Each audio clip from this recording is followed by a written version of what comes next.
in the Gambia. Rebecca is releasing many more opportunities in the coming years and looks forward to bringing more tourists for the Gambia skydiving experience.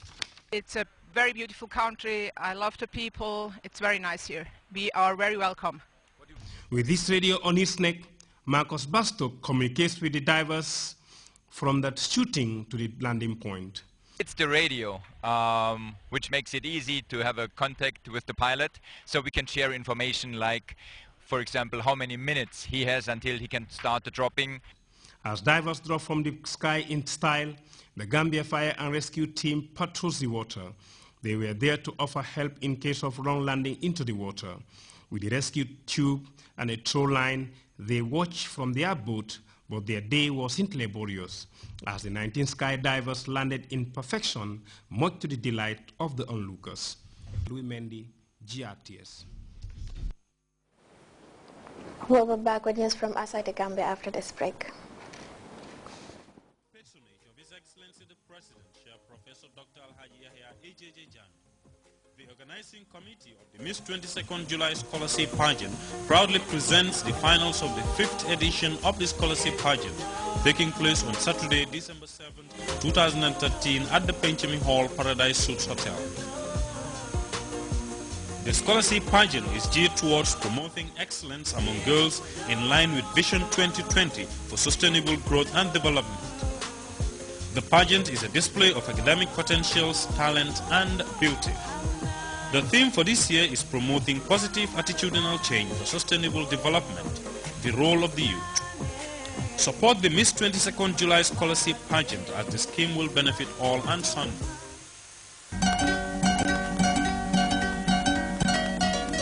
The Ministry of Health is organizing countrywide meningitis campaign from the 28th November to 4th December 2013.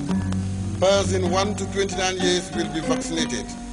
Go out to health centers, bantabas, schools, markets and junctions to get your dose. 1 dose is equal to 10 years protection. Dem leen ngeen pikiir du seytaan du jine jàngoro la suñu biir soo ko yëgee sa yaram bul toog di xaar ak diir di nga fagaroo ngeen faju.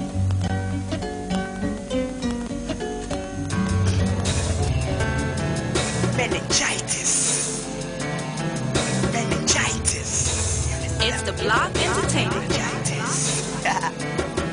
Meningitis. Meningitis.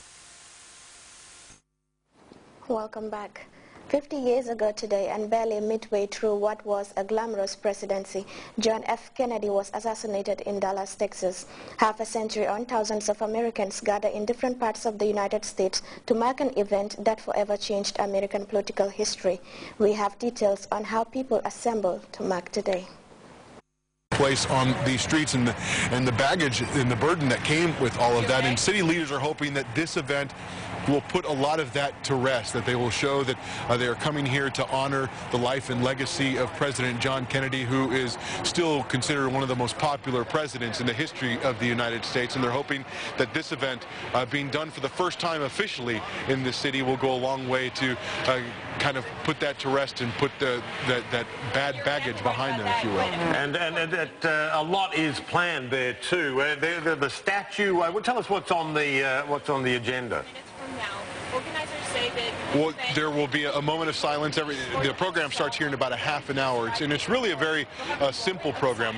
A brief speech from the mayor of the city. There will also be excerpts of speeches from President Kennedy written or read by the historian David McCullough, and then it culminates with the unveiling of a new monument here on the grassy knoll, which, interestingly enough, will carry the inscription of the last paragraph that President Kennedy was supposed to give. He was literally just a mile away from the Trademark building, where there was a room full of people waiting for him to give this speech, and he was on his way there. But when the motorcade raced by, President Kennedy had been wounded, and the motorcade was racing to Parkland Hospital, not the Trademark, where he was supposed to give that speech. And that monument will carry the last paragraph of that speech that he never gave, for a new generation, as they like to say, to be able to read those words in inspiration of President Kennedy. And I think for our viewers, not just in the U.S., but elsewhere, it may be surprising for them to know that according to polls, even though that level has gone down, that a majority of Americans still believe in a conspiracy surrounding the assassination of John F. Kennedy that day 50 years ago in Dallas. What are people telling you about that? Well, you know, it's interesting. I've lived in Dallas a long time, and I've always been struck by the fact that any time of year, there are always people here in Dealey Plaza standing in the grassy knoll looking at that spot on the road, looking up at the 6th floor window. And on the grassy knoll, every weekend, you will find conspiracy theorists who come here. And up until this day, many of the conspiracy theorists really, turned out and stood on the grassy knoll. They would observe their own moments of silence here on this day, but they're not around here today. They're cordoned off outside of the security perimeter that has been set up around Dealey Plaza. But as you mentioned, polls show that a majority of Americans, I think the last one that I saw was about 60% believed that there was a conspiracy, that Lee Harvey Oswald did not act alone. And a lot of that continues today. And you see it. I've been struck by the fact that walking around here in Dealey Plaza the last few days and the massive crowds that are turning out, spending a lot of time here, and you still hear from a lot of those people who either they're selling books or they're selling pamphlets with all of those details. That continues today. The search for survivors is underway in the Latvian capital, Riga, after a roof collapsed on Thursday evening in a busy supermarket. Dozens of people have been confirmed dead, including some of the rescue workers. As we hear in this report by CNN, it's not clear how many people are still trapped under the rubble.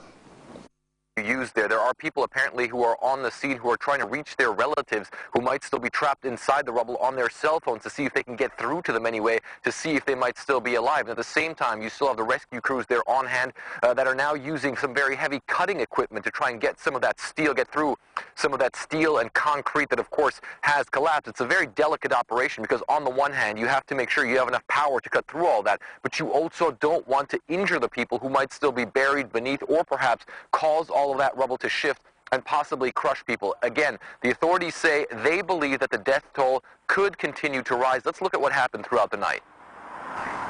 Desperate relatives stand by, hoping their loved ones might still be alive somewhere in the rubble of the collapsed shopping center.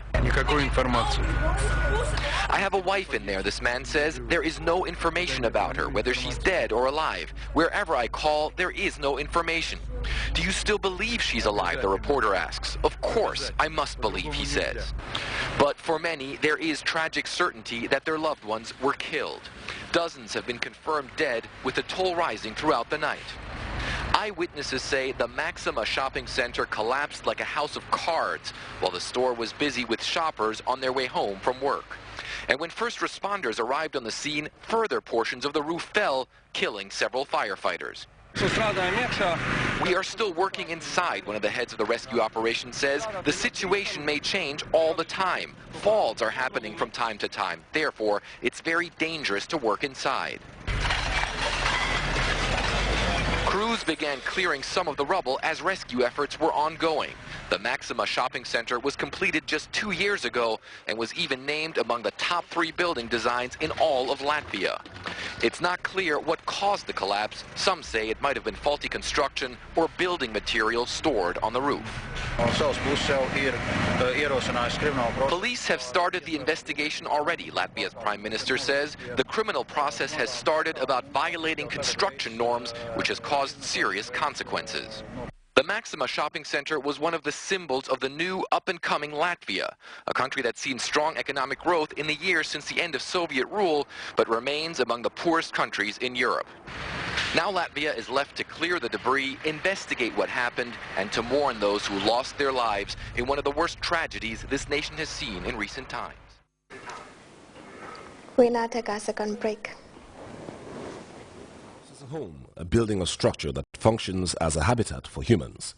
It would normally have a floor, a wall, and roof, and the construction method doesn't need to be unfriendly to the environment, like sand mining from our beaches, or time-consuming and wasteful, tediously costly, or even overbearing in weight. You can put all these in the past with 3D panels. With 3D panels, you can get your construction going faster, cheaper, and more environmentally friendly. The installation process for 3D panels is easy and straightforward. The 3D panels have so many advantages over the cement block system, starting with over 50% savings on time. A few 3D